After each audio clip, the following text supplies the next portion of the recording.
now call the May 2nd, 2026 Charlotte-Mecklenburg Board of Education meeting to order. I will entertain a motion that the Board of Education go into closed session for the following purposes. One, to prevent the disclosure of personnel information that is previously confidential and not a public record, as outlined in sections 115C-319 and 115C-321 of North Carolina General Statutes. Two, to consider specific personnel matters.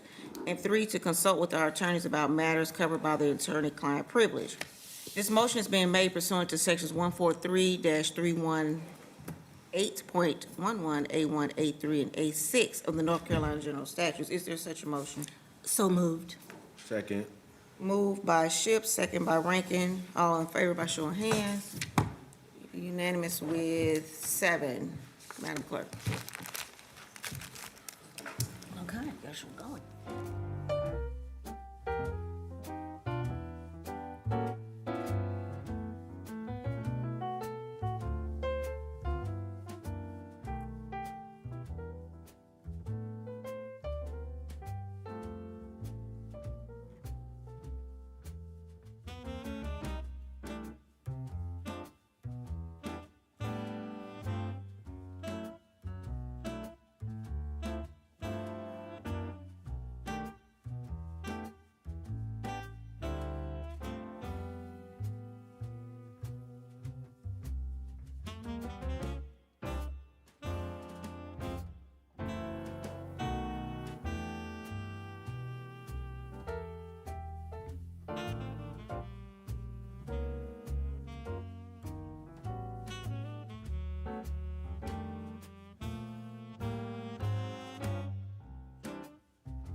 That's Charlita's. We're doing a thing for I her now call the Mother's Day. I now call the May 2nd, 2026 special meeting of the Charlotte-Mecklenburg Board of Education to order.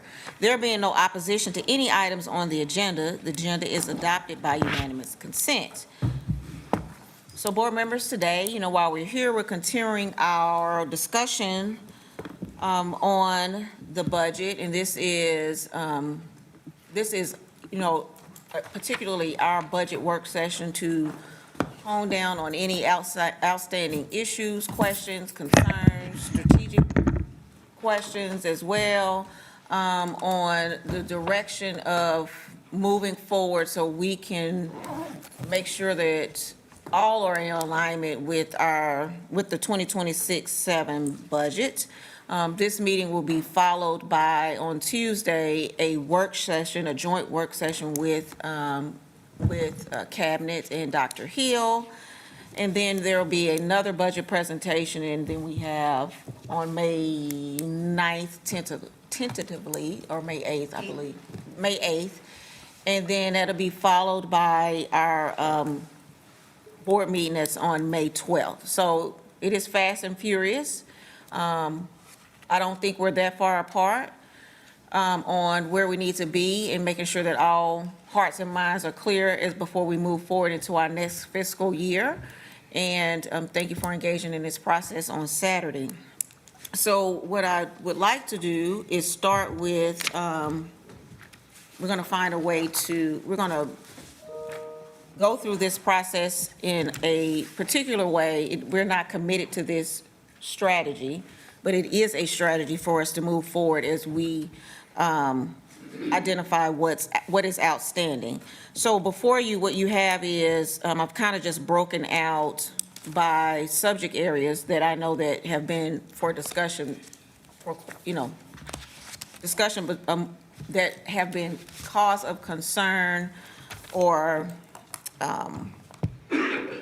some hesitancy or additional clarification is needed are on this document, as well as the goals, guardrails, and the alignment. So we'll take it step by step from that perspective, and we'll address it section by section. We're not here to solve the problem, right, or the issue, or what the additional thing is. We're here to just say, this is what, be thinking about, this is what we need to move forward.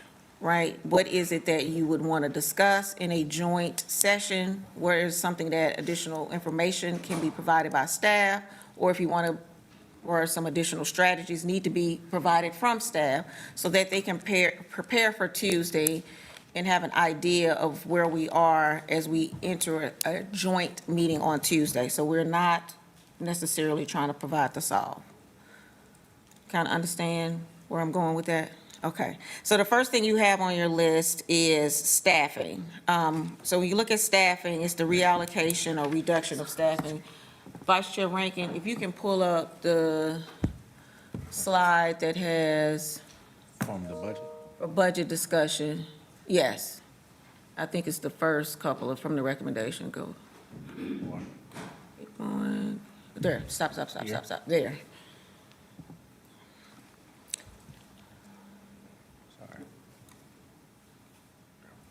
So I know there were some sets of questions surrounding this. So what you have before you is that, have you had sufficient information about this? These are questions that you're asking you're asking yourself, yes or no. Do you understand the trade-offs, yes or no, or somewhat? And if no to any of these, what action are you requesting? Are you requesting additional info, additional strategic information, additional strategies to be provided? And that is what our clerk, Ms. Mosley, is going to try to capture. So this is the first section that we're starting with. Board Member Hatch. Thank you, Chair Sneed. My first question, and just so I'm clear, do I need to take notes on this, or, okay, it's just a guide? It's just a guide. Okay, so my first question would be, what changes have been made to the budget since it was presented us in December to now, as it relates to staffing, and the kind of reallocation of dollars, and understanding that where we may not be as flexible with our dollars at the state level, we also have been told that, some of those dollars are local staff members. And so when we talk about not just the folks here, but also like school counselors, mental health, like teacher allotments, like as feedback has been given around the budget, what changes have been made? Because I haven't been able to, I don't think, see those changes, if they have been made, to make sure that the feedback is being applied as it relates to the particular area around allotments. All right, so allotments is on number 2. It's the Oh, next one. sorry. But I'm talking about, so this one, we're just talking about these identified trade-off positions. Sorry, okay. Well, you can take And how that for those number 2. have been reallocated, and we're thinking about these positions here.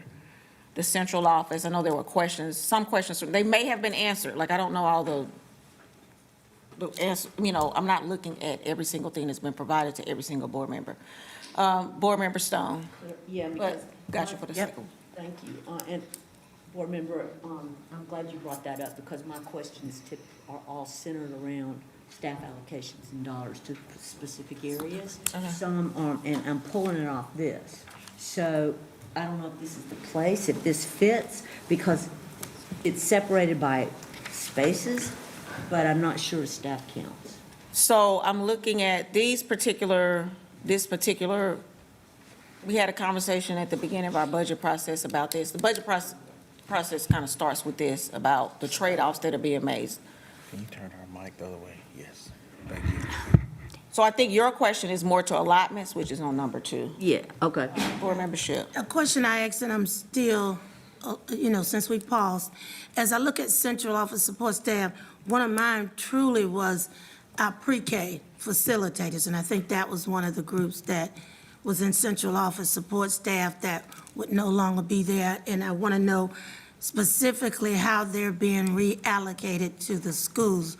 When we say it's going to be pre-K 5 now, I've had a lot of questions about that, and I want to really understand what will that look like? What's the impact on the school when it comes to those pre-K teachers having the support they need to be able to do what they need to do to push through our goal of K2?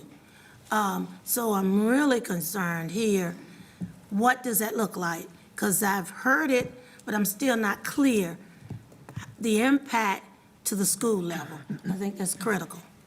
So I think, Madam Clerk, if you can document is, and correct me if I'm wrong, board membership, is that essentially, what are we, by the change of the central office staffing, particularly as it relates to pre-K, with that reallocations, how are we still be able to, what impact, if any, will it have on our goal of K2 reading? As we look at pre-K, which is the beginning of early literacy here in the district. Board Member Hatch. I think the question around central office support staff and lunchroom monitors would be, what guardrails do we have in place to ensure that the work that those folks have is not being pushed down into kind of our student-facing teachers? And if it is, what work is coming off of their plate? And I know I've asked that question kind of several times. It's where is the work going?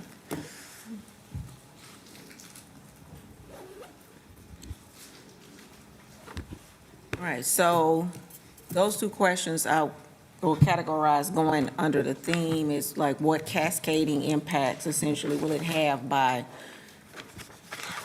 eliminating, I don't know if that's the right word, but reallocating those positions. To the classroom.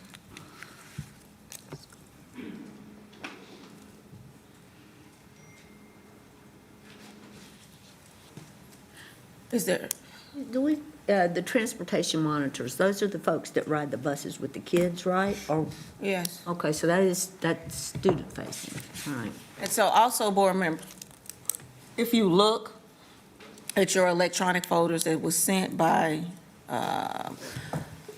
Madam Clerk as well, It has all of the presentations, all of what I can gather has been provided for the responses as well in your documents. It has your, strategic plan, annual plan, our two budget presentations it has the budget presentation, and it has the two presentations that were made with superintendent recommendation.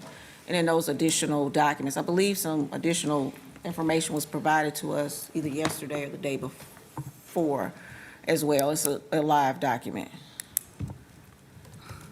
All right, any other focus areas for this particular subject area of the budget?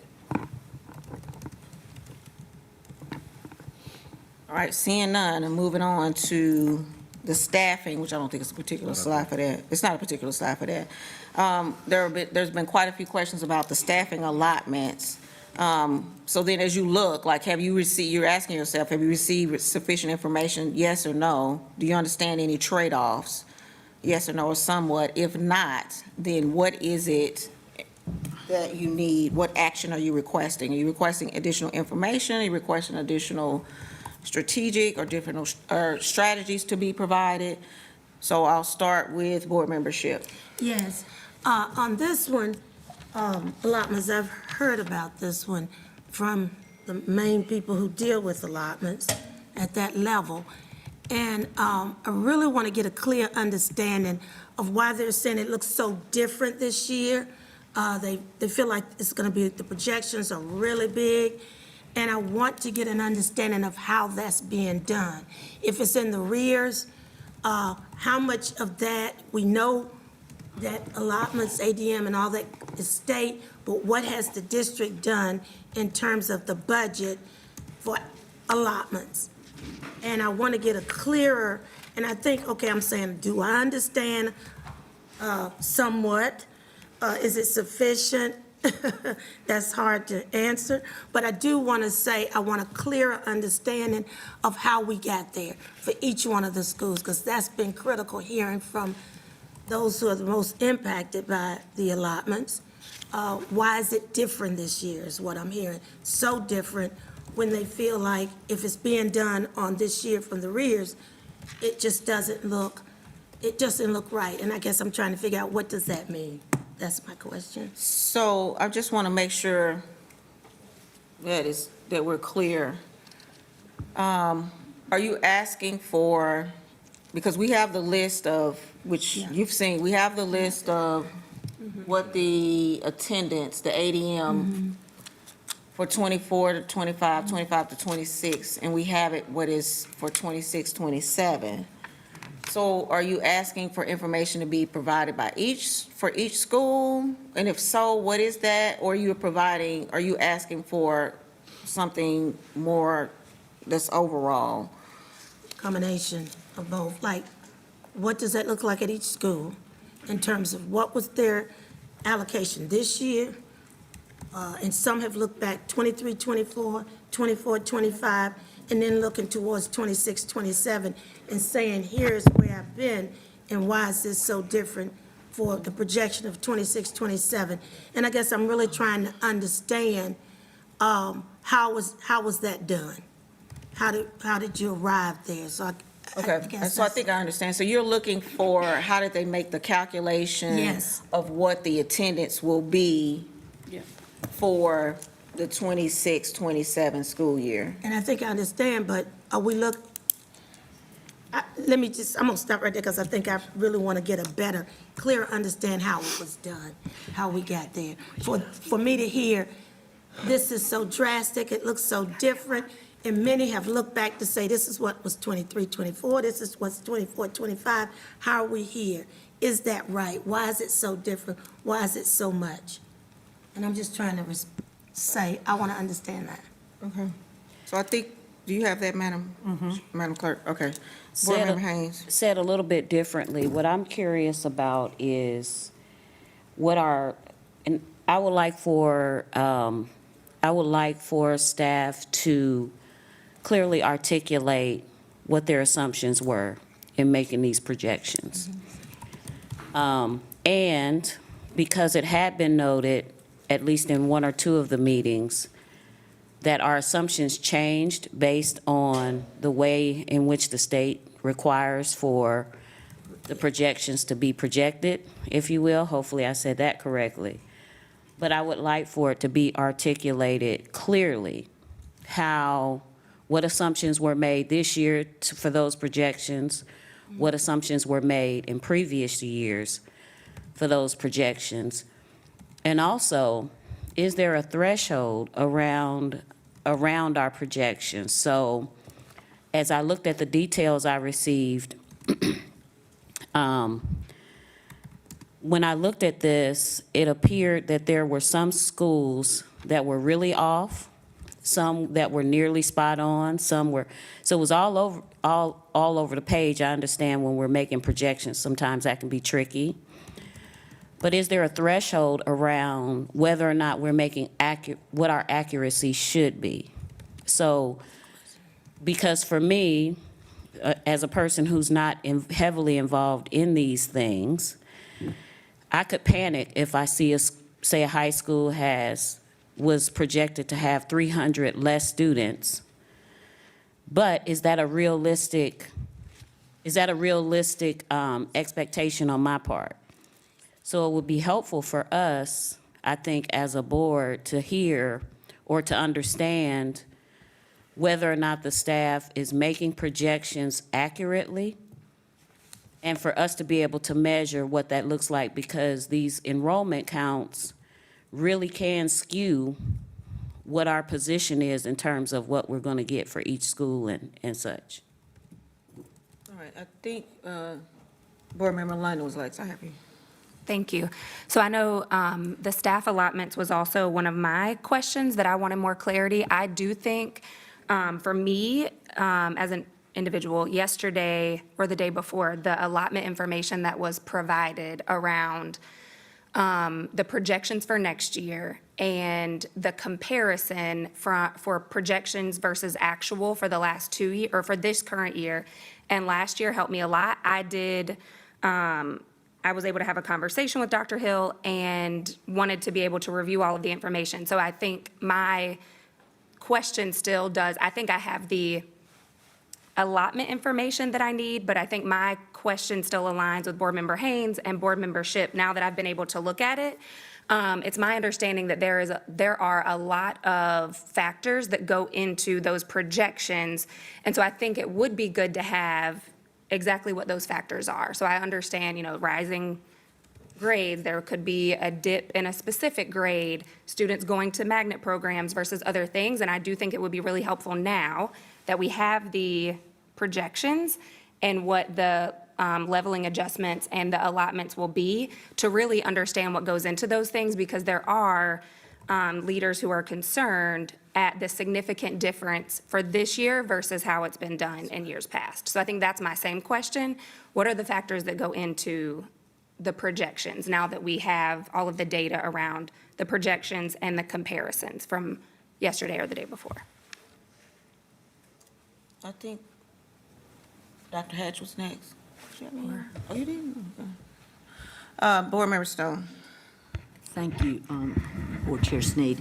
My concerns also in the allotment arena have to do with the number, particularly around support systems for behavior and social emotional learning as far as staff counts, the allotments of, seeing the ratios, how many counselors per student, et cetera, et cetera, et cetera, behavior techs in the schools, where are they, and how do you sort them out? By school, I just need a little clarity around that.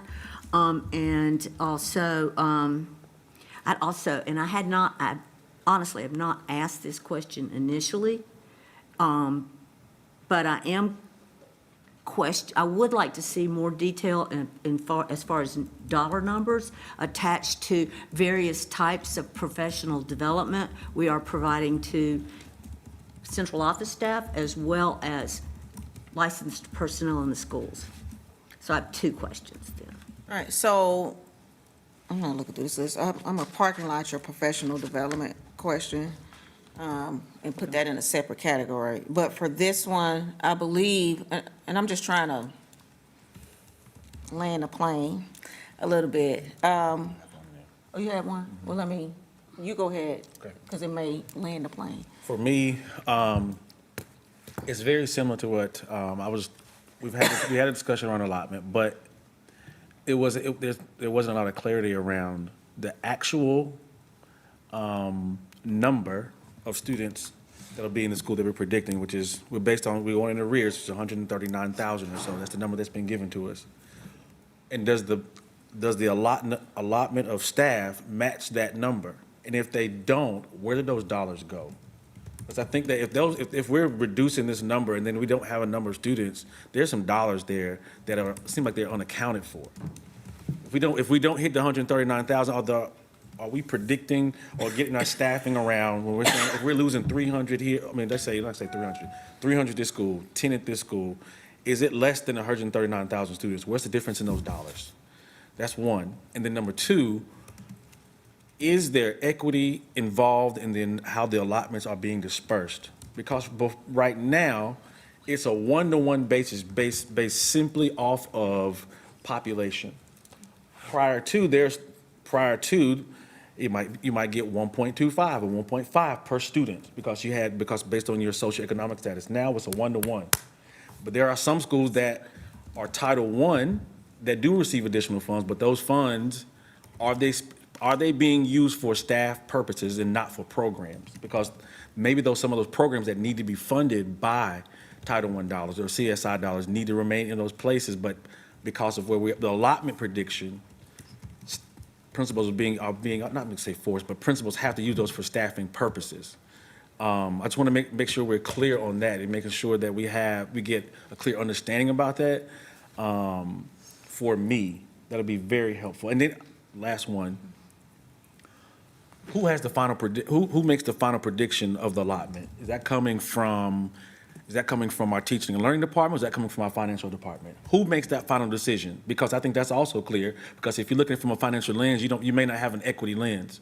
It's all about dollars and not about the students.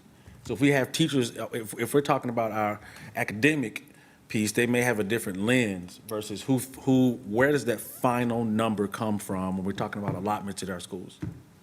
Okay. And Dr. Hatch? I would add on to that and say, second to that question, I have heard some folks talk about weighted student staffing, and that although we don't do that now, I'm also in an understanding that we do something similar. So I think it would be helpful in the conversation for how do we accommodate for that to be applied? Because I think that can help not only our principals, also to see maybe if there potentially is a gap in what we're doing now, or maybe have awareness of what we're doing, but also us. Yeah, just to add, I'm sorry. Because there are schools that serve the same populations, but just don't fall up under Title I. They have the same needs, and I just think sometimes this may affect some of our allotments and how we serve them. Board Member Sher? And that was mine too, exactly, that it was a concern that, and I guess Board Vice Chair Rankin said it too, is the equity piece, because when we took away the weighted staff student formula, and we don't use that, is how do you balance that out when you're really concerned about your projections and you're not Title I, because you're on the border maybe, and you don't receive that funding.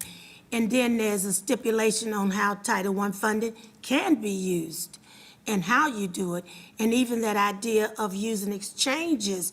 And I feel like the leadership knows a lot of things they can do, but they feel restrained, from what I'm hearing, because of what's happening right now with their projections and not having that weighted student staffing. And so how do they do it if they actually lose what they're projected to lose? So that becomes a major question for the impact on instruction.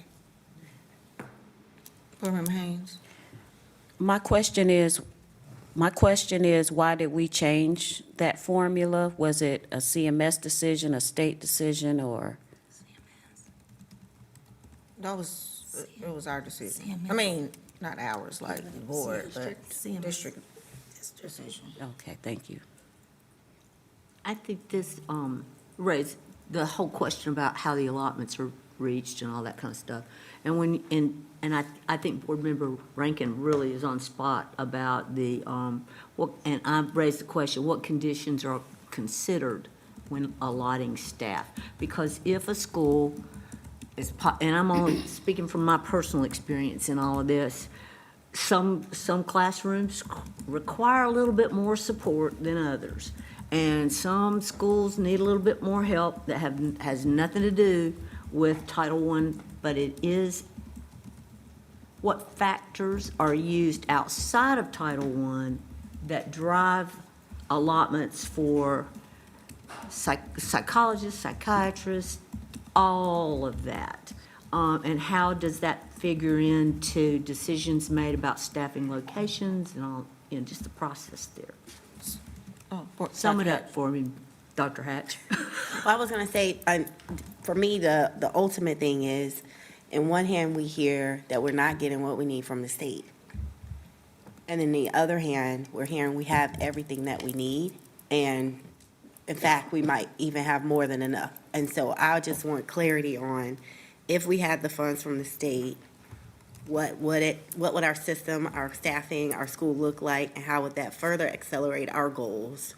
Or, is there something else we're missing as it relates to like that, what we're saying we need in our schools and our classrooms? Just to, oh, sorry, I didn't see you. I just wanted to add context with Dr. Hatch, with what she is saying.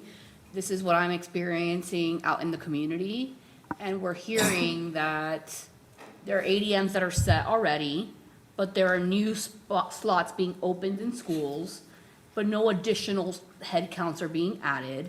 And I'm just wondering if that's happening across the board. Are we planning, to your point, if we say we haven't, to me, it feels like we would need more funds if that scenario was prevalent. And then, so based on this, it's like, it doesn't seem like we need more funds.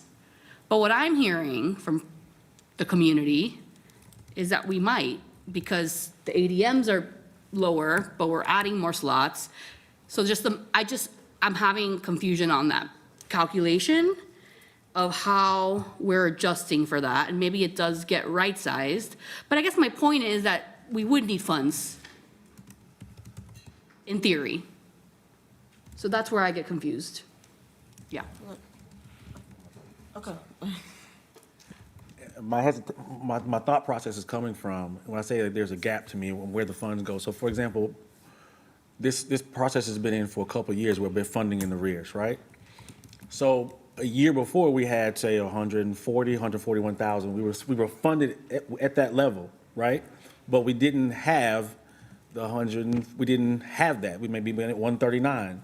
So there was a difference there. There's some money that we might have been projected. At one point, we had this number of students projected, because we were doing it in arrears, but we only had, say, 139. There's a difference there. Where's that money? Did we use it for other staff, and now we have to take those staff away? If that's the case, I think those are the conversations we need to have. Because we were funded here, had this number of students, there was a gap right there. That money somewhere. Did we use it? Did we not use it? Can we use it now? Does that make sense? And I think to add to that, I mean, just as a not a summary, but how does the allotments determination affect the achievement of the goals and guardrails? Meaning, what are our classroom sizes like? What are the experiences of our children like? And particularly with guardrails, like, does it mean possibly this school had, I'm just trying to think of something, a science lab teacher or a dance teacher, and now they don't? Or does that mean they have a counselor? Like, how does that affect the implementation of the goals and the guardrails? That is the budget connection to me. Meaning, so now, let's say a school had 10 counselors, and now they're gonna have, which I know that's never a scenario, but, but now that they have, they're gonna end up going down to one. So what is that experience like in determination of implementation of our goals and guardrails? I'd just like to add, for example, EC positions are allocated, and that's a big one. If your ADM, your staffing doesn't hold, and so now you really needed that full-time EC position, you're gonna move to a .5 EC position. And we already know, if you wanna mention psychologists, there's that formula based on the number of students you have. So some psychologists are working in 3 elementary schools, for example, because you don't have a full-time in an elementary school. And a lot of that is based on exactly that projection, that ADM, how it works out. But you still have the needs with those students needing services. I'll just leave it there. Board Member Stone? I appreciate you mentioning that on board membership, because the number, if we're just basing it strictly on number, you could have 400 perfect, absolutely no problem, everybody's great, it's all sunshine and lollipops at one school. You put 400 students in another school or another place, they could be challenged with all kinds of stuff. When you're strictly basing, I just question the numbers used for determining counselors, BMTs, psychologists, all those people that serve kids. Because if we're just basing it on strict numbers, then we are missing opportunities to support children maybe that have higher needs and require. One counselor just might not be enough for 400 students when you've got maybe half of them on a 504 or an IEP. Yeah, so I think that's addressing Vice Chair's Rankin comment about equity over equality, which is one of our guardrails. Yep. But I do want to hone this issue in because I want to be fair. I want to make sure we're being fair to staff about what you're asking in that particular thing. Now, board members, are you asking that you want to know just in general these things, particularly about the dance teacher or the number of extracurricular teachers, the number of counselors, psychologists, or are you asking specifics? Because what we don't want to say is it's general, and then we come back and like, no, I meant what is the count of educators and, or social emotional support or at each school? Yes. I did submit a question specifically around specifics, and my specific question was, by school, how many art teachers do we have and what are their names? And I did that because I'm trying to understand the dichotomy of what I'm hearing from the community versus what I'm hearing in the presentation. So like, what are the monitoring? But what I want to say here to your question is, I'm not really looking for that, but I'm trying to understand, how do we know that the principals who are making the decisions based off when they got their allotment, that they're not getting rid of all of their specials to have core instruction and they're based off their allotments? Because that's the feedback that I'm hearing is like, yes, my choice, but I have to have a math teacher or music. And so, yes, maybe if they lift it up, then it can be solved. But do we know? And I'm assuming we do, and I just don't know, so I want to say that they have not done that. And now we don't have elementary schools specifically, not high schools, but elementary schools specifically that don't have anything maybe beyond just health and PE. Because of how the allotments fell. Because I know there's a process, from my understanding, that if they raise it up, then it would get fixed. But what if they are conditioned to think, I got to make it work, and they're not raising it up? All right, Board Member Yeah, Shipp. my question is, I understand the allocations because they're allocated for your school. I'm just going to say, being in that position as an elementary leader, I felt like that, no, I didn't have the choice to get rid of a music teacher, art teacher, or PE. Media these were required positions. You could, based on allotment, it's difficult when you get you go to a half-time art teacher as opposed to a full-time because of your allotments. That can happen. But my question, so I'm clear on that piece, and I know what's required and what you have to have.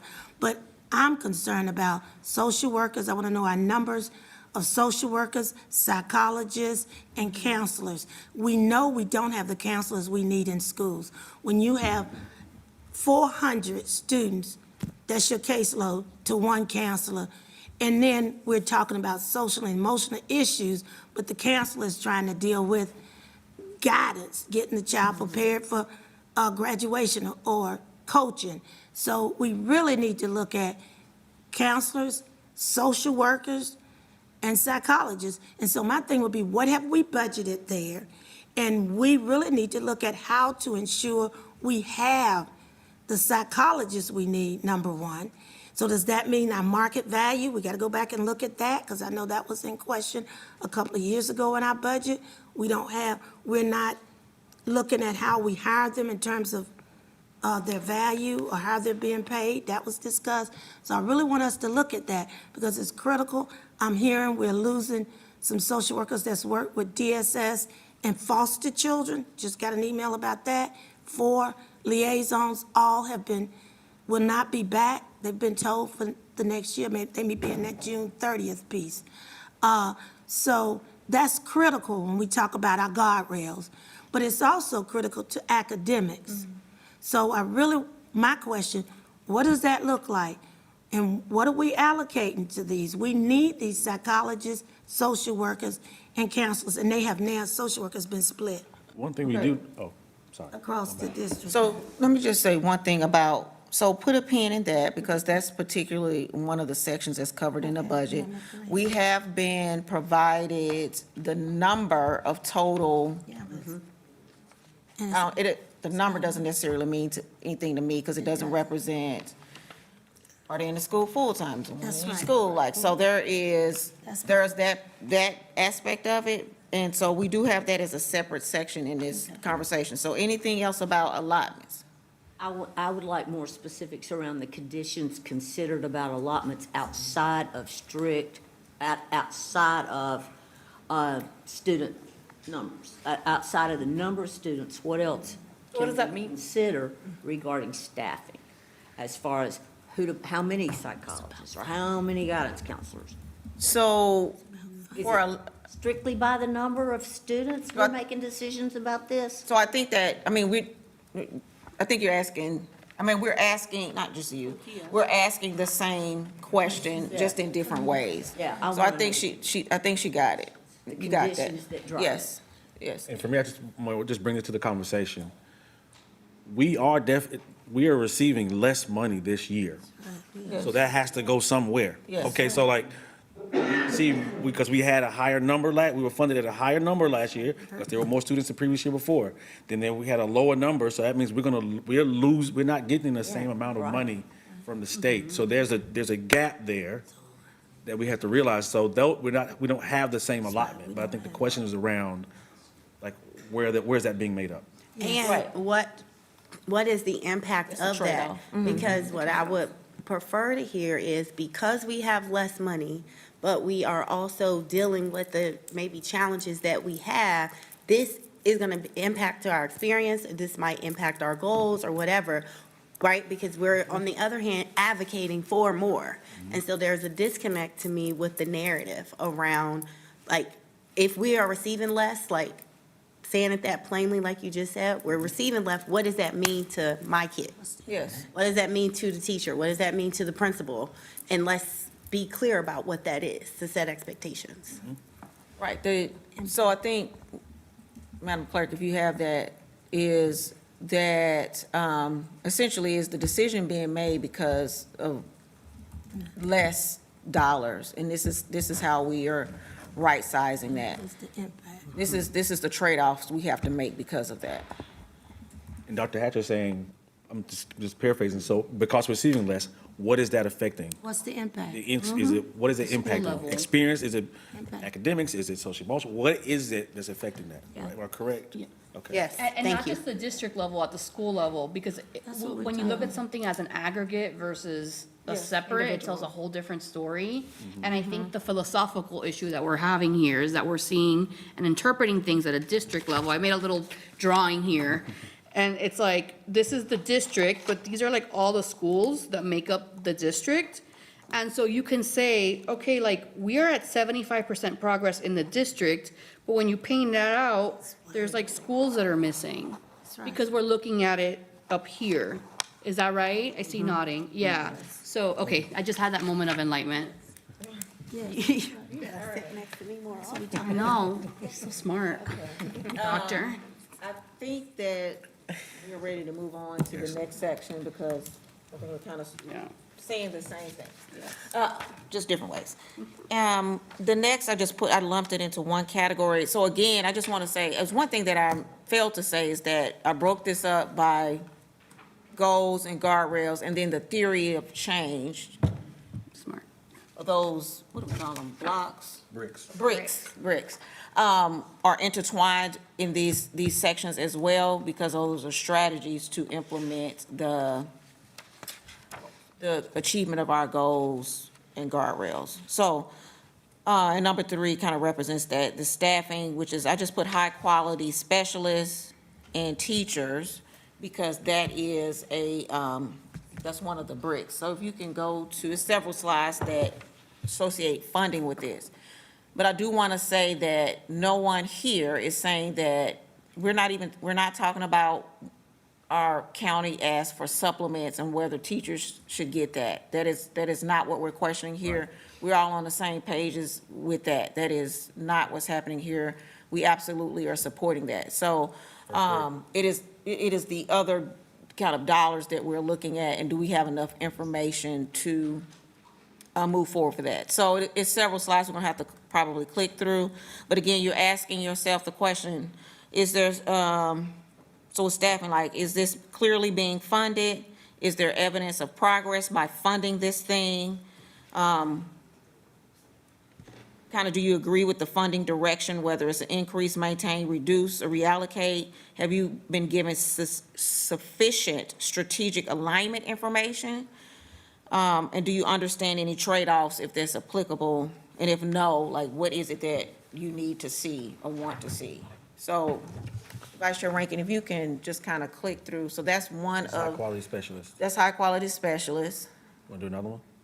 Yeah, We're here right now, or you want to keep going? I think you can just talk about them together, Okay, but click through the next slide, let me just, that's teachers, master teachers, excuse me. So we have high-quality specialists and how they align. Then we have high-quality literacy and math master teachers and how it aligns, and what it aligns with. Professional development, alignment, and of course, what goal and guard really goes to. High-quality teachers here, strategy, alignment, core instruction, strategy, alignment. Oh, you know, no. yeah, it's just a Oh, teacher. just want me to- okay, my Yeah, bad. yeah, So, just high-quality specialists. specialists, high-quality teachers, but that's, I think this is more so around, yeah, this is it right here. I'll let it be. So those are the strategies that have been put forward to us, and then dollar amounts that are associated with that. So, comments, questions, concerns? I think Dr. Hatch was first. I got you. Run on. So my question would be around kind of the high-quality specialists. Are the strategies working for our most vulnerable students? And is the strategy centering our most vulnerable students? And if not, then what does it take for that to happen? Meaning, in another way, are we going to hit not growth, but our goals based off this budget for all subgroups? All right, so Tell me if attaching I'm- it to budget, essentially, like, is the funding level, appropriate, like it could Correct. be that we need more, or maybe Correct. we don't need as much, in order to, you want information of how they know this is the amount. Correct. Okay, Thank you. Can I get a point of clarification? yes. So I would think that, so you're saying that specifically to high-quality specialists or around core instruction? Or both? I would say both.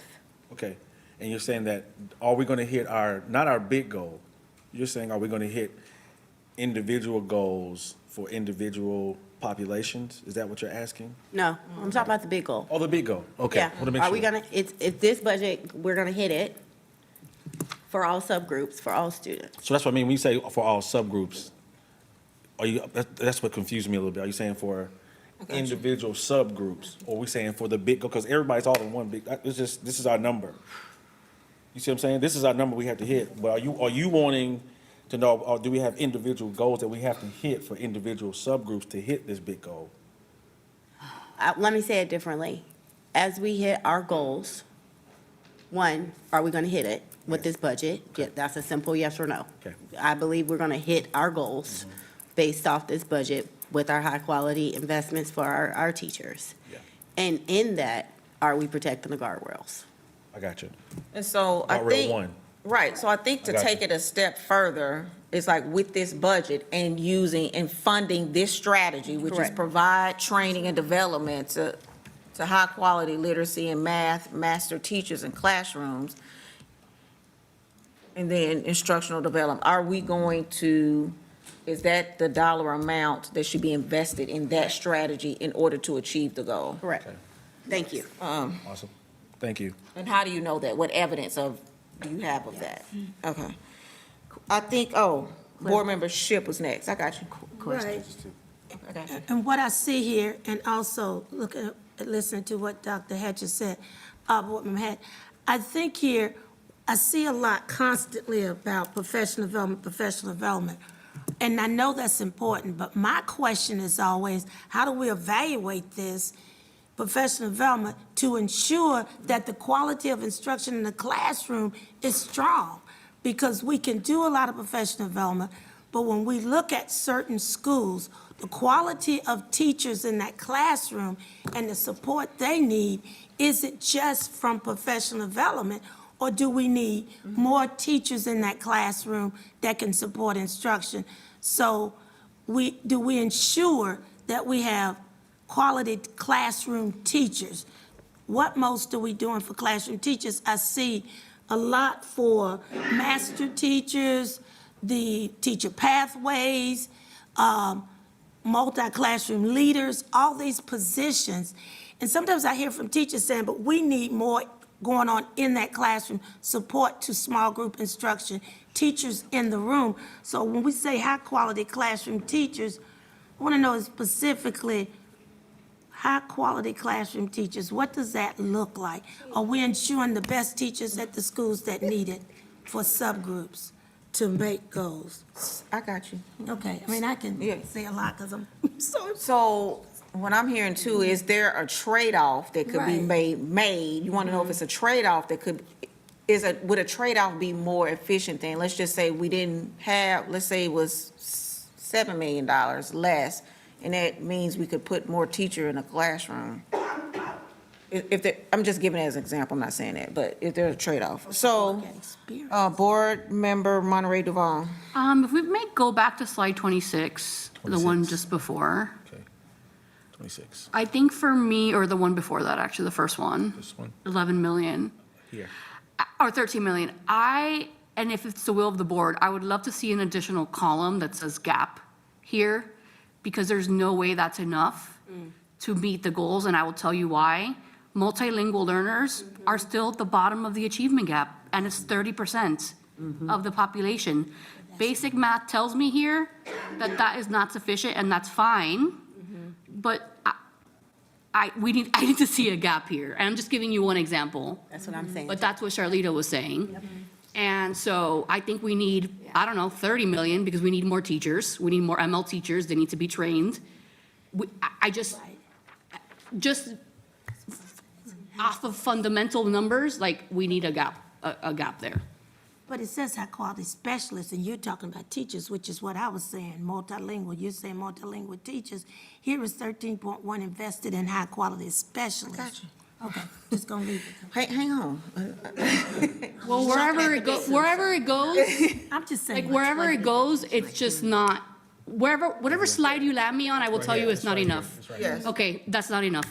If you put me on any slide, Quality classroom teachers, we're at 280 million. no, because first, there's no line item for it. So yes, you're gonna say, oh, it's built in, but it needs to be intentional because it's 30,000, like it's just, so, I'm sorry, I don't wanna assume that all 30,000 don't, but based on the numbers, they have the lowest graduation rates, Hispanic, and the biggest achievement gap. So to me, there's like, that's not enough money. So, okay, it's not for me to respond to. All right, Board Member Stone. Thanks. If the first one, though, I think it was 26 maybe back, What'd you look, the one that was 13 million. It says, provide training and development to high-quality literacy and math master teachers. I understand the purpose of master teachers and that neat. What exactly does the 13 million cover? Is it the PD itself? Is it adding staff to do the PD, the programming? I mean, or That's what it's for, what's described. The strategy is there. It's provide training. okay, so we're talking about the training programs themselves for these, not the people or anything else. No, this is training. That's my point.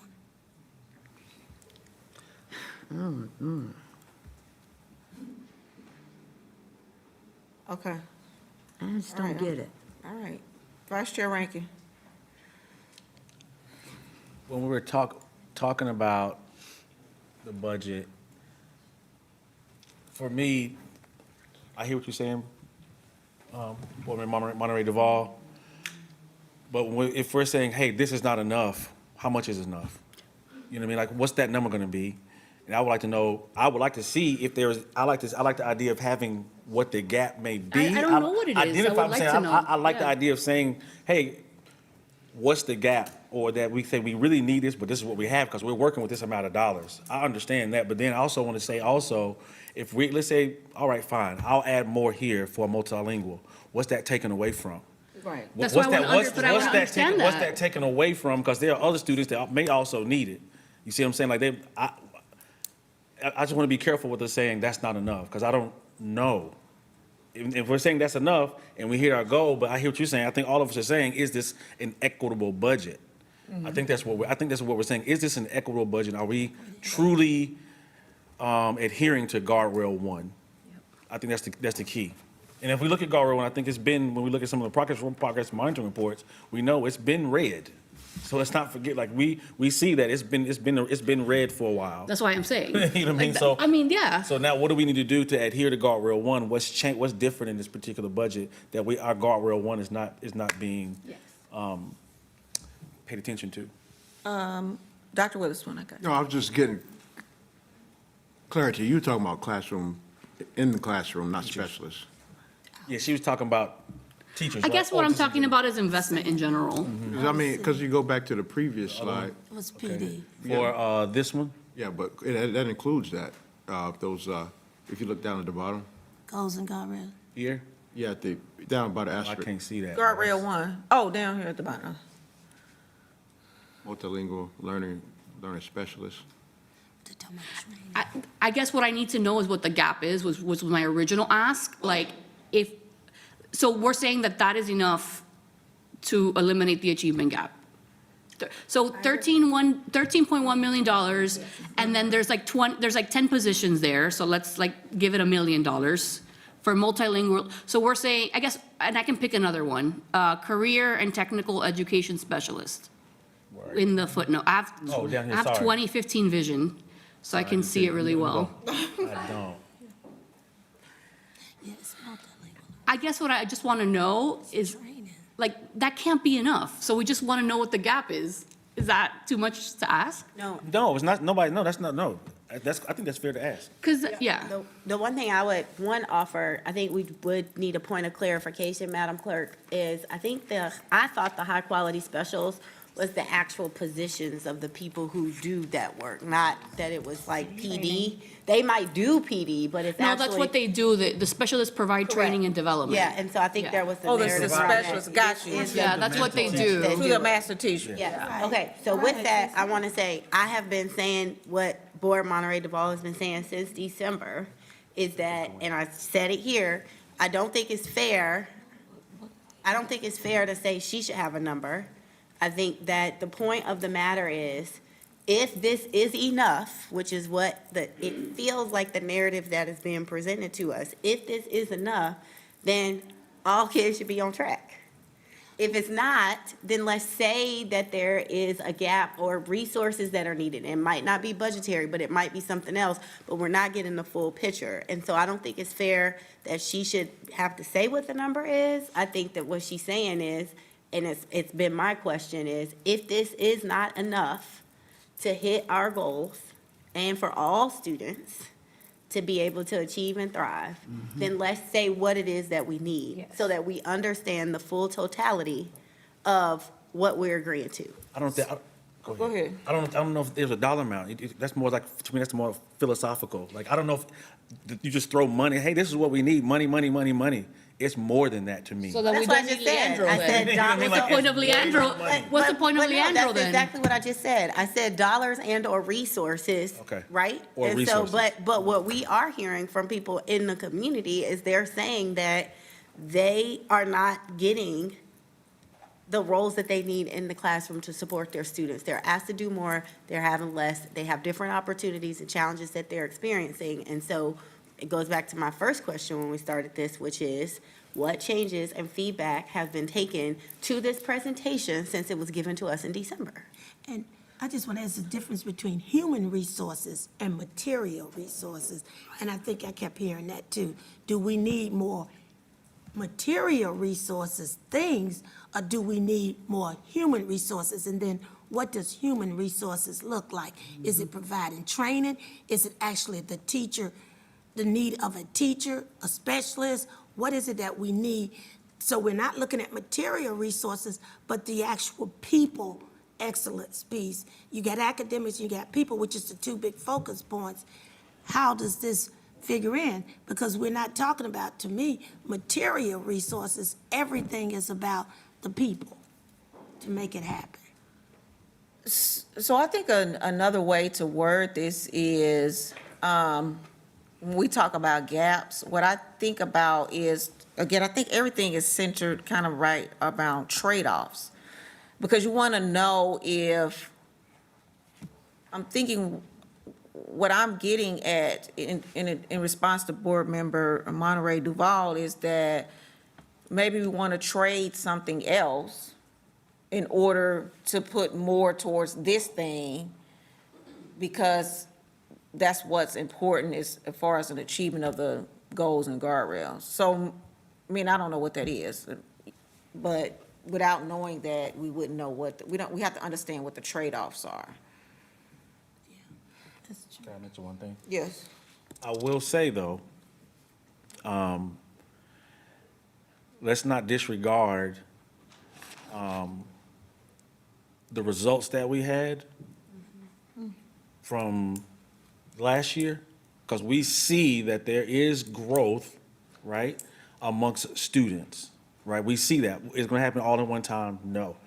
But we do see growth, and we see that that student groups are growing with what we've been presented with last year. I would say that, but then let's see what we presented with, what our data will be this year as well. But I do think we can't forget that we did see growth amongst our different subgroups and our overall students as well.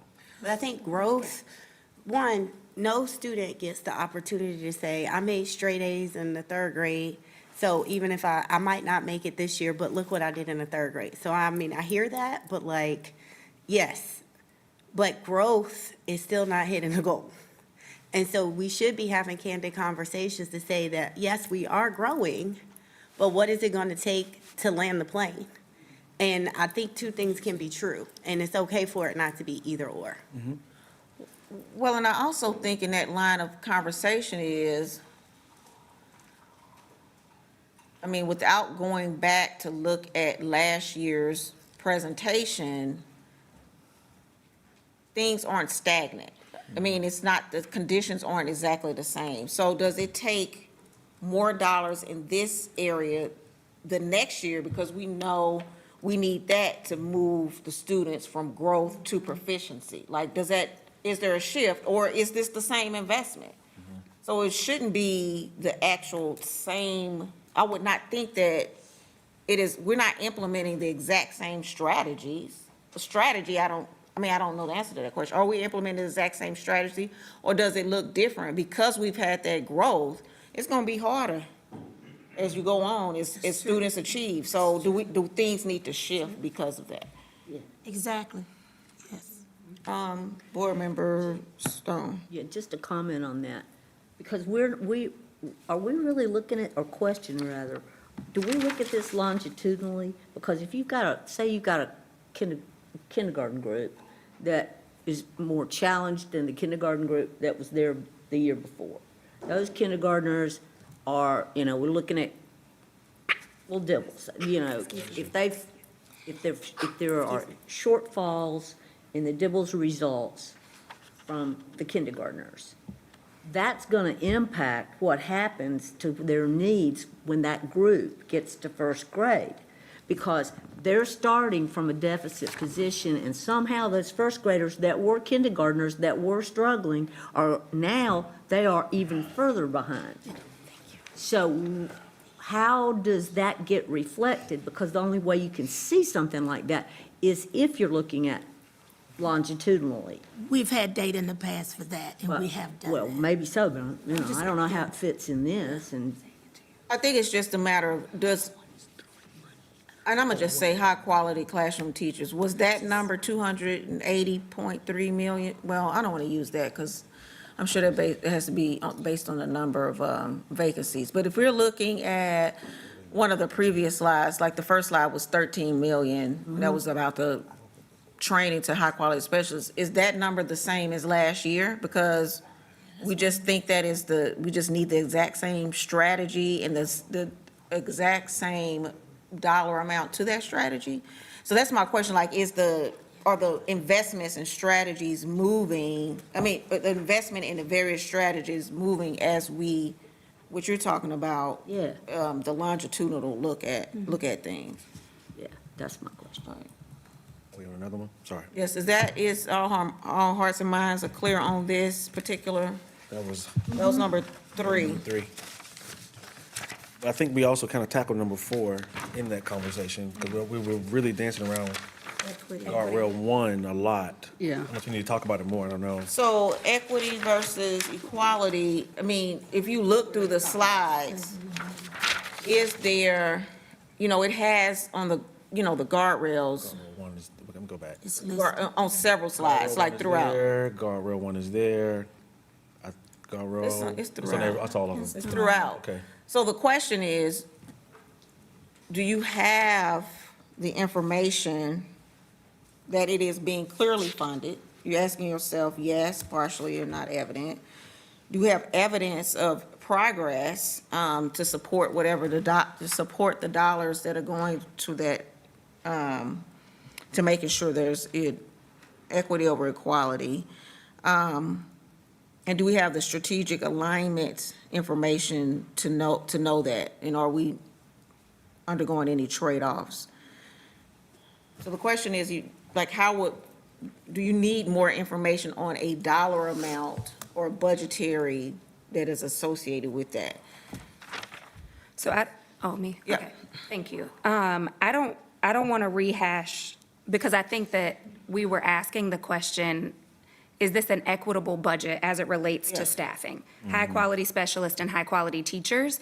And so the comment or the question that I was going to ask is along the same lines that everyone asked. Is it equitable based on, yes, we're progressing, but there are significant gaps? So I would like to see, I appreciate that the budget that this budget is designed to support the success of all students, but I do want to clearly see, is this budget designed to the success of where we still know that we've got significant gaps in student outcomes and student progress? So I don't, because I think what everyone already said for the previous question, I had it saved for equity, but I think it aligns with equity, it aligns with both. So that's my question and statement. That makes sense. And I'll just say, I think you hit on this, Chair Sneeders.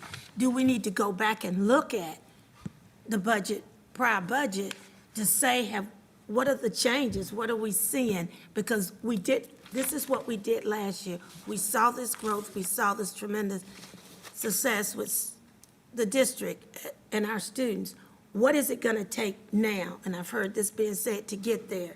And is this, sometimes you hear the word, is this sufficient? Is this gonna get us to the next level that we're trying to get to based on where we need to go? I think that. So I've also come into some understanding through asking the questions that we're having, is that there is another budget presentation. That's the federal entitlement grants, I think, or something like that.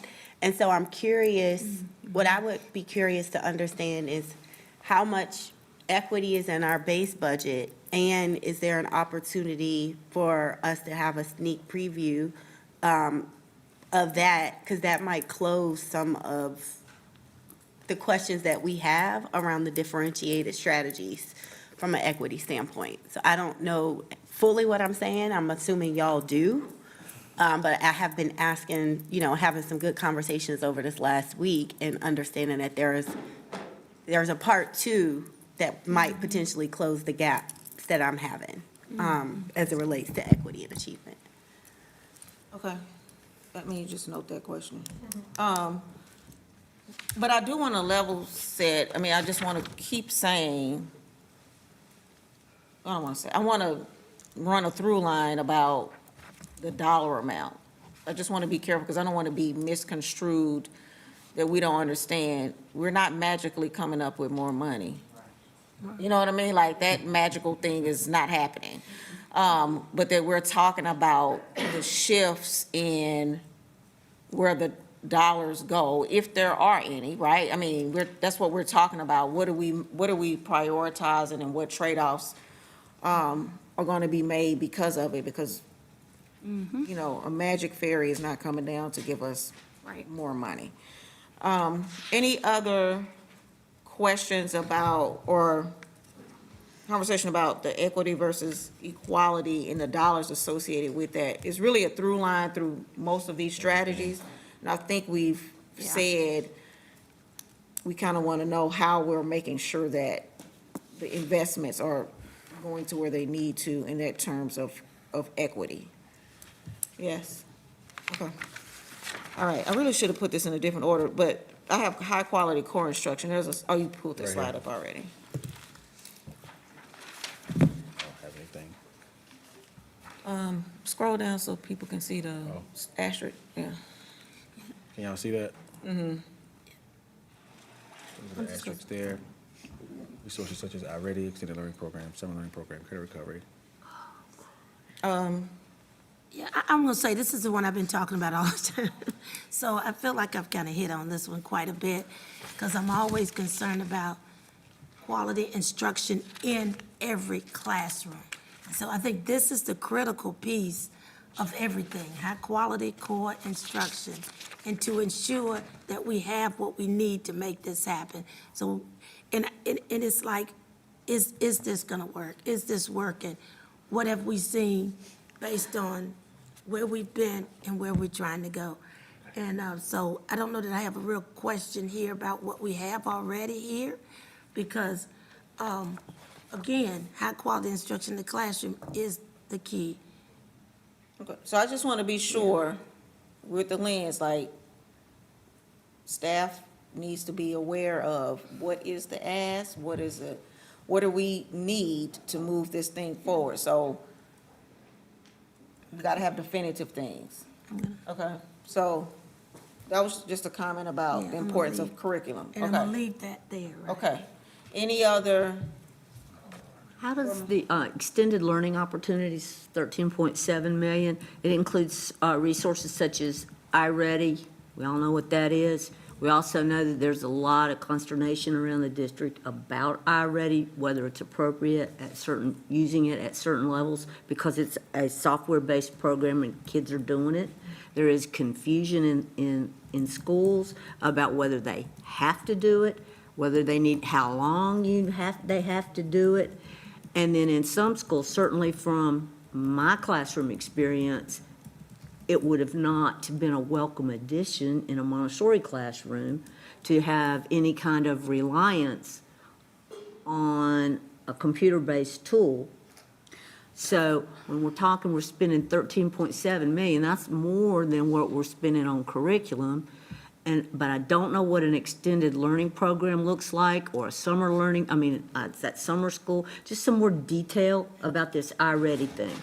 So I think you need to rephrase your question, Help me out, please. meaning,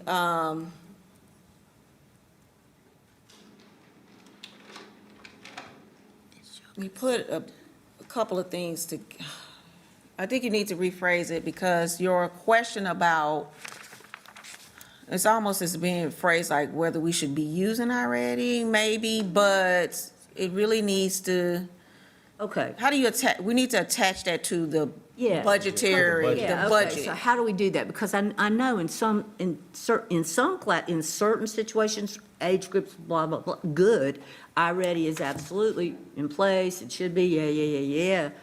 Others not, but how does that stack up when you compare it with curriculum costs?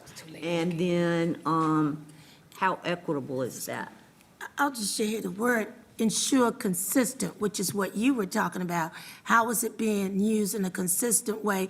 But I think that's school-based somewhat too. But for the district, is ensure consistency in what we do with that program already across the district. It says ensure consistent, and that would be under extended learning opportunities. We're extending and making sure that's going to be consistent. When we say extended learning opportunities, I know some schools have after-school learning opportunities. And again, is it across the district consistent? Is that what you're saying? And Yeah, I'm it's saying, is that what that goal is No, getting to? I don't know. No, I think you're talking about the investment of it. So I think the question probably is The investment? what is the investment in iReady, how it is supporting goals 1 and 2? Because I think what you're talking about is the difference between younger children and grades 3 through 8. Yes, in part, but Okay. there are also certain, some curriculum I'm most familiar with really did not have much room in the course of the day or anything else to apply this. So in a situation like that, do they divert too I much? think you are, Go ahead, I'm after her. yeah, I think that you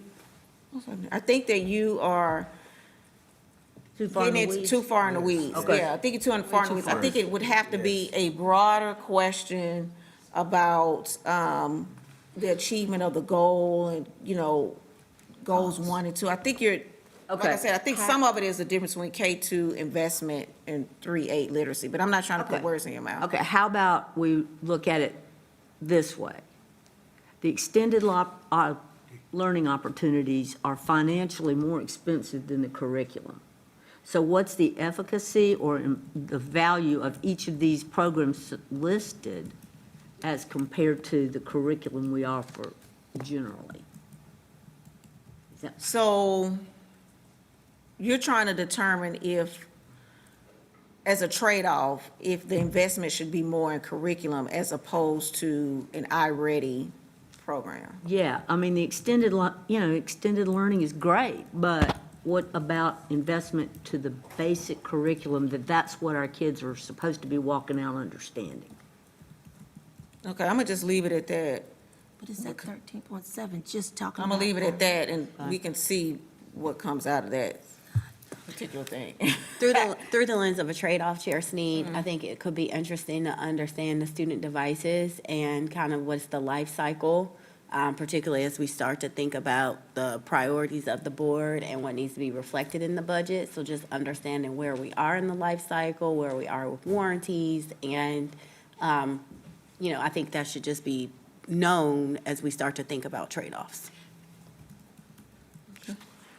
Yeah, or even just baked into here, because I know we've talked about that before, but it's not evident in this presentation if you were just like looking at it randomly. But it would be good if it could be footnoted I somewhere. think that is in the slide that talks about the ask for, from But the it's just county. better, it's just better I for think it's in a different understanding slide. purpose. I think Yeah. that question you asked is on a different slide.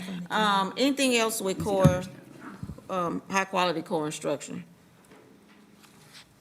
All right, nothing, all right, so moving next to safety and security, which is in several places. There's school-based safety staff here. Is it in, I feel like I saw it, was it? Safety? Yeah, I see safety as guardrail two there. Ultimately, No, it's there, but what I'm saying is guardrail it two another somewhere place? Yeah, I don't think so. Not up here. This is all instructional stuff, Okay. looks like. All right, This so we is brought- mostly- Yeah. yeah, this okay, here. so we can take safety and security together with whole child and well-being, because it's all in this strategy here, which is, scroll down a little bit. This way? No, so I can see the, Oh, this. Yeah, oh, student let me engagement. do this. all right.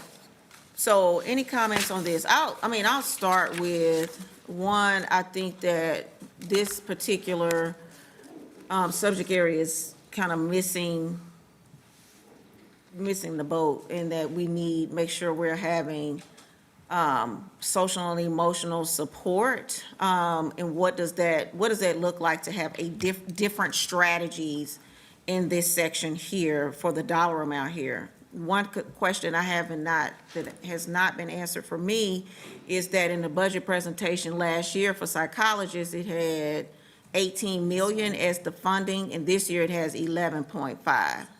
So I want to know what has happened with that. I have the number of psychologists has been provided, but the difference in Less money. is in the spending, and what, was it saying a different strategy could be used in a different area in order to still execute this goal, or this guardrail, really?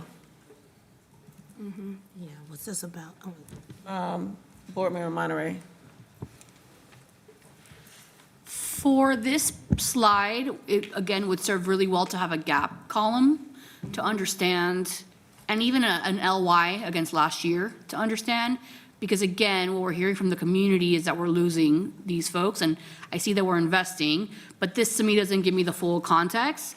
Because, for example, I can't confidently say to the community like, hey, yeah, we're investing in this, but then they're saying, but what do you mean we're losing folks? So to me, I just want more clarity so that I can confidently say like, okay, yeah, like, we are investing less, but there's pressure, there's gaps, there's funding things that are out of our control.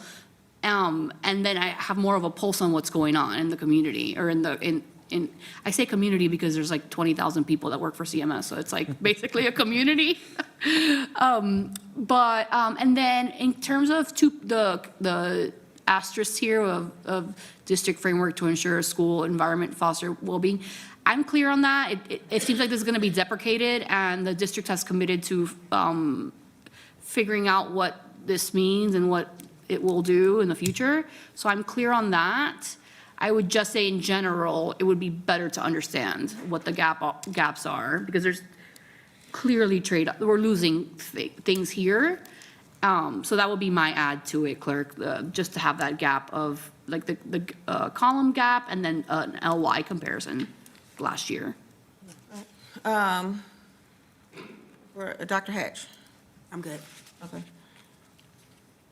How many, question about the number of school-based safety staff, and that includes the behavior, the BMTs and the campus security, is that correct? How many people is that? Okay, so break that out. Oh, I don't know.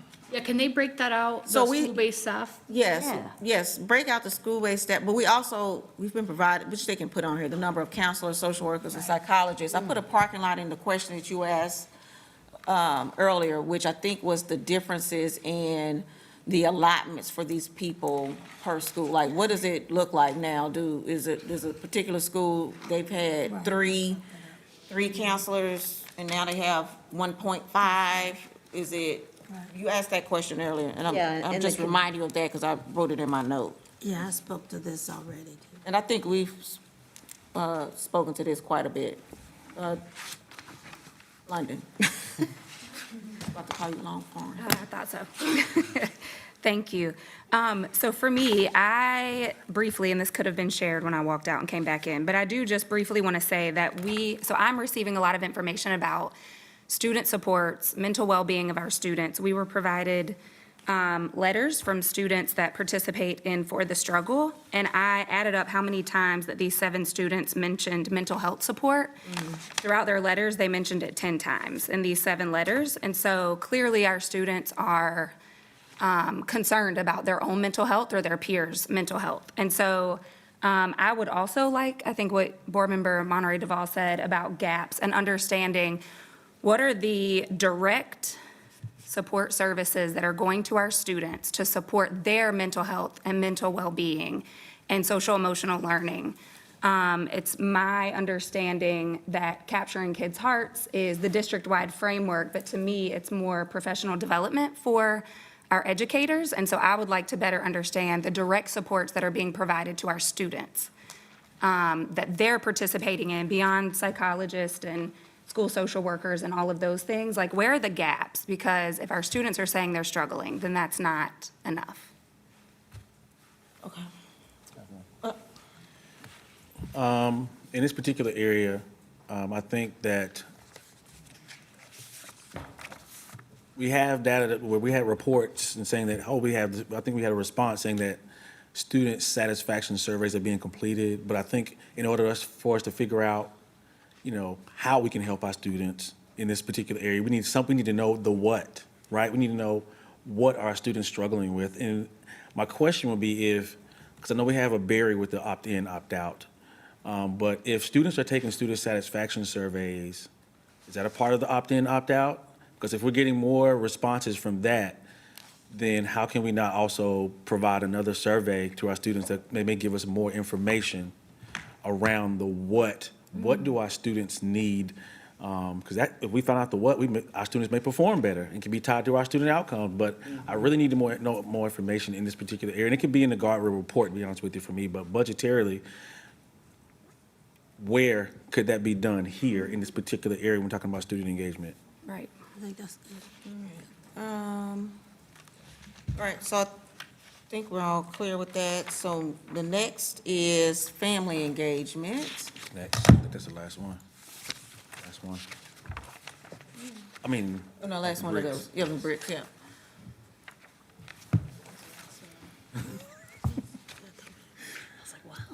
Flex cost of run. There, and this is this. Everybody sees the asterisk there?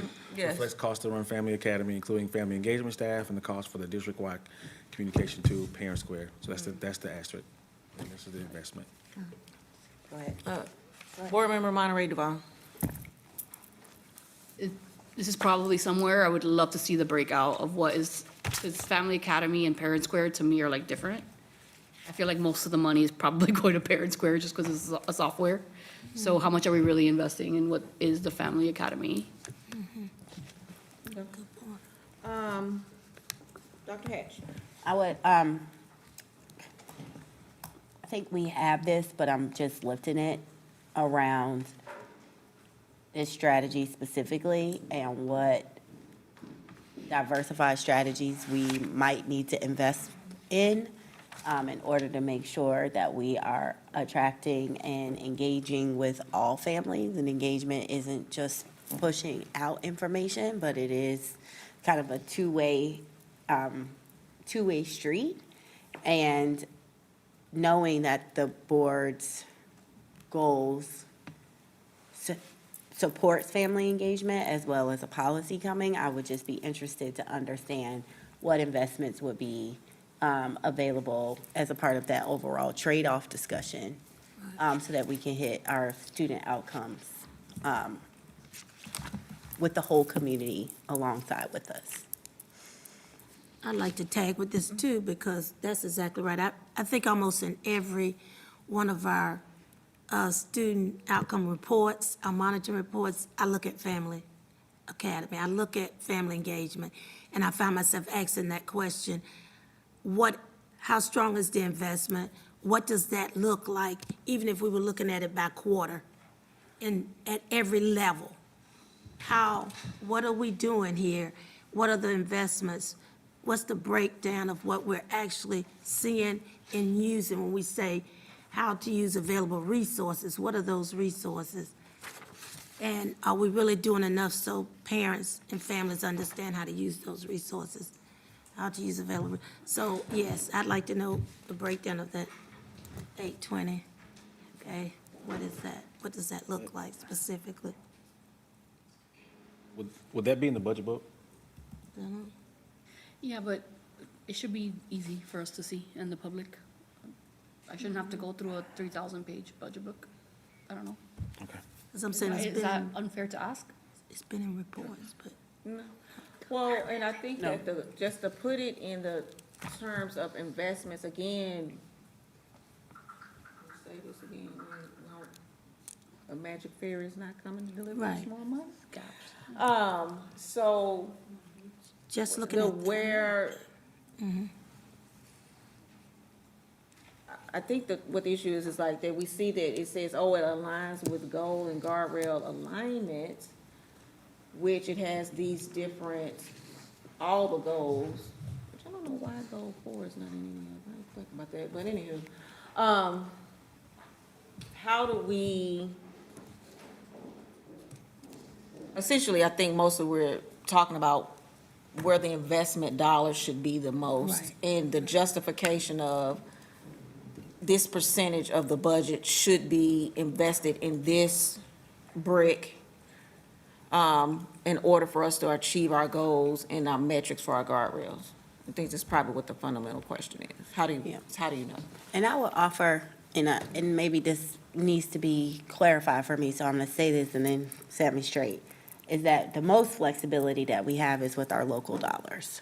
And so that's really, it's not about getting more, it's about making sure that we understand how our local dollars are invested, and based off our, what I would call our strategic plan, which is our goals and guardrails, that the priorities that are there are adequately mapped. Yes. So our number one priority, have the most funding. And so can we confidently say with the dollars that we have the ability to use flexibly, that they are aligned to our goals and our guardrails? And to me, that's really the ultimate question. So to your point, it's not about, can we do this with the state dollars or the federal dollars as much as what we can do? Are we able to do what we can do flexibly to achieve the goals and the guardrails that the community set forth for us? And do we see that? Yeah, local dollars up here. Just give it, Which just is so the you. 700 million. here. Yeah, it's not the. And we're full- here. Yeah, it's not the 2.1, it's Here, the 700. here. Mecklenburg County. That's specifically what we're talking about. Okay, so we've kind of, is there anything else with family engagement? No, I just put and we don't have to necessarily, I just want to make sure I'm capturing all the questions and information that is needed, that you don't already have. So I put each of the goals on here. And each of the guardrails are on here too, but we've already spoken about those. But just in isolation, I've listed K2 literacy, 3-8 literacy, and then Math 1, and as well as Goal 4 for our 3 E's. So I'll take that as a chunk to say, are there any other questions about alignment or the funding of strategies associated with our 4 goals? Yeah, right. Go for it all. That's a good question. I think that's a question that we ask What's the question? Go for, 04 is not and listed. honestly, I did not notice that. Go for is not To listed be in honest, any I of did not the. notice that. Yeah. So maybe that's the question we could probably ask. And CT. Go is that- for is not listed in Is any. that, so is that a theme that's just, I'm not a given, but it's all the way through the budget, but go for it. Still should be listed. Yeah. No, because Okay. I've heard about Where CTE. it needs to be. So is that a check, can, not just the goals, but also the guardrails, have every Go goal rail, and yeah, I think guardrail so. been I think I saw all the guardrails, We had the guardrails but I there. did not notice goal 4. Yeah. So we're here, 3, We haven't seen we have go. 1, 3, and 4 of the guardrails You got already. guardrail too. Attention. 1, 4. And da-da-da-da-da-da-da-da-da. Yeah, all the guardrails are accounted for. It's just only goal 4. Go for. I think that's a great question. And see how does goal 4 align with our budget? And I would, Yes. I think my question for all of these, Chair Sneed, for 10 through 13 would be, are there any goals or guardrails that we are not going to hit the target that has been set for, not grow, but hit the target? And if so, is there funding that's needed that we don't have? I don't know how you answer that question. Yeah, like, how do you know, like, Head count? no, so like, we saying, like, are we gonna hit this goal? I'm assuming everyone would say yes, but then, you know what I mean? But we haven't, right? We haven't hit the goal. Are you We're not, saying, it's not the end of the So year. it'll be the interim. Right, but is this budget going to does it support match? hitting the goal based off what you know?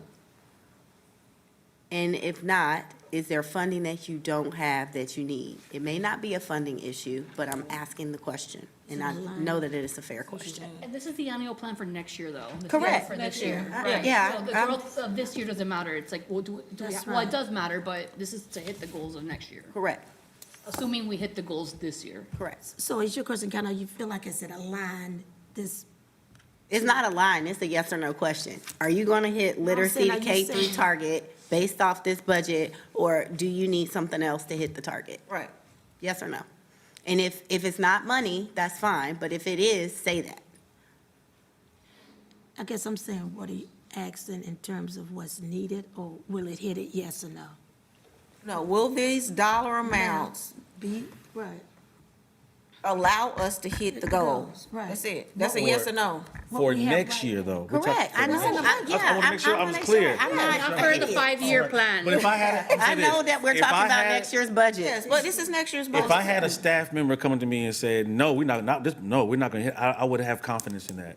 I would not have confidence in our team if they would say, no, we're not working towards hitting our goal or guardrails. And that's not, then there's a whole nother psychological You know what I mean? safety and transparent conversation that needs to be had. So we're managing a very large budget, and I hate to be that person that's like in business, but there are reforecasts that happen in business, and there are pivots that happen, and quite frankly, it just shows that that's good business when you do that. So I have no issue, like, I don't know what the issue is, I guess, for me. Correct. Like, okay, so I'll give you. This is the I'll give dollar an- amount to hit the goal. That's Yeah, it. like I'll give an example. At my job, they're like, hey, you think you're gonna hit this goal of 1 million activations? And I'm like, no, I don't think so, because the plans changed from when I originally forecasted it in the beginning of the year because of X, Y, and Z. What I really think is gonna happen is X because of X, Y, and Z that happened. I'm not saying that this is our scenario. I'm just That's a saying fair this is what happens in business and life. You're just like, okay, well, this this is what we thought. It didn't happen, and then this is like, I think that's perfectly fine. too. Yeah, I'm being asked right now, and I'm saying, no, I'm underfunded and I'm under-resourced, so I'm not gonna hit the goals there. But I want, As a leader, not as a staff person. Like, But we're not, obviously, we're as a- talking to leaders. Right. We're As a not- leader, you should know what those things are, or have some sort of pulse. If not, to me, I would be afraid if a leader was like, nope, nothing has changed. Everything is great. Correct. I feel like my boss would be like, but no, Liz, we're not at the million. So what do you mean? You adjust, you make a. You have to readjust. So anyway, just trying to give those parallels. In the stuff I was reading the other night, it was provided conditions that would impact going forward. So I think we've got information regarding what could happen. Maybe it's not everything that could happen, but I think there's some considerations given and that's why we do this monthly thing, checking in on where Yes. we are. So from that perspective, but I'm curious, how far along is this gonna take us? Because we're talking about people. My questions all seem to center around how many people are doing what, and I'm basing that off of this stuff. Okay. So at the end of this document is, I just want to be sure, do you have, and really, you can discuss them here or not, but, what are the top 3 things that you guys need for your decision-making? Or the same thing, or what top 3 strategic alignment concerns do you have in terms of this budget? And I'm asking that question because, so that and then in the last section is, of course, like, what is the outstanding question you feel like that you have not answered, which is probably the same in the one. Like, I'm not necessarily looking for a list of, theoretically, if you had a list of 25, yes, if that's what you need to make your decision, but kind of hone down, like, what are your top 3 outstanding things that you need, or strategic concerns that you need in order to move this budget forward so that staff can have it and it can be addressed? And you don't, and I'm saying you don't have to do all of them here, but I will need you to do that today. And send that to Stacy so she can compile it on the information that's going to staff in preparation of our joint meeting. Sorry to cut you off. No, you're good. I just want to say, I think just for clarity purposes, because we heard a lot of information today, right? But I think there were consistent themes. I just want to hear feedback from everybody while we're here. I know we heard some consistent themes around allotment and how those are being applied. Where are the gaps when it comes to those allotments and anything in general? I heard equity in the budget. We've also heard, SEL for sure, SEL and how it's in this budget, and how it's being aligned, and how is it being focused on. I think, and then for me also, Goal 4, how is it aligned in this budget? Is there anything else that we missed theme-wise that anybody can think of? Just question what goes underneath to make sure that we're including the multi-language learners. That's when we're talking equity, Yeah, that that's- falls in there, right? Yeah, equity is for all, not just for, but yeah, SEL, we we're have to talking see. professional development, programming, whatever for. SEL is strategies, different strategies that can be put forth It's not just PD. for, not Alignment, just for equity, The SEL. impact on overall staff numbers. Let's say something else. Equity. Guardrail 3 and, Yeah, I think Whether you- capturing you kids' hit hearts me. You really- summarized That's it. the strategies for SEL. yep, okay, 3, Goal 4. Go for, And what under Go For? yeah, Goal 4. it's nothing there. That's what I'm saying, it's Yeah. nothing there at all, so whatever. Okay, that's good clarity for me. Okay. Board Member Monterey? What I didn't hear you say, no one asked here to change the number of the budget. Correct. Is that right? The final number. Right, so, okay. That is the one thing we didn't ask, right? So it just seems like, just wanted to confirm that. Yes. Right? Okay, great, that's all. I think the other theme is around Great call out. gaps. Take that. He got the, he got Yeah. So within CSL equity, and, within Not equity. just equity, Oh, but just just in gaps. general. You're correct. Correct. You mean I'll write that down. subgroup gaps? No. Identifying, gaps it'd be across good the for board. us, for clarity gaps. purposes, Okay. if this dollar amount is what we're asking for, where are the gaps that we may not be, we may not see? Am I right? Yep, because the question is, do we have the funding that we need, including from the state, or not? Do we have all the funding that we need? I mean, that number to me is just based on it's based on student population. No, it's not. I know you're We're saying, do we- saying we are you're not saying, fully hey. funded. No, we are saying we're not fully funded. This board approved a teacher workday on May 1st. Yes. So do we have the funding that we need? If we don't have the funding that we need, what are we missing? Or do we have the funding that we need? Gaps. Yeah, so, but that's not the way that you replayed it, so that's why I'm trying to be clear on, like, what my definition is on that.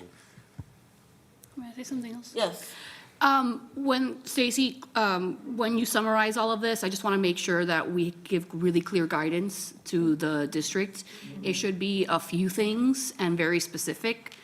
We have big philosophical questions that we need to answer, and I think that we're not going to answer it by May 12th. So just for the sake of, I would say, like, if we can sift, not that we wouldn't do that, but I'm just clarifying for the public and for the, do what? I won't give it over raw like this. Yes, exactly, no, yes. she's- I know that we're gonna do that, but I just wanna be clear, that we're gonna do that. And that, I'll give, the chair will give the follow-up, but just so that we're aligned, that the board agrees with the feedback as a one voice too, and that it's clear and concise and timely, yeah. I have allotments, equity, SEL, also falls under this, guardrail 3, goal 4, and gaps. Yes, yes. Okay. But I think that, so the instruction has been for Madam Clerk to concisely gather these things and submit the question. However, because they have the themes as well, so when we have our joint meeting, it won't be any confusion Right. about what's being asked. With those questions along with the big, Yes, these are the big yes, things I was talking about. yes. Questions along with big themes, I think we should be able to. Yes, it won't be, because we'll have the opportunity to work through, this is what we've asked, this is, the barriers. So we'll be able to work through that on Tuesday. All right. I did pretty good. All right, if there is no further business, then this meeting is adjourned. All right. Good job, y'all. Thank you. Thank you.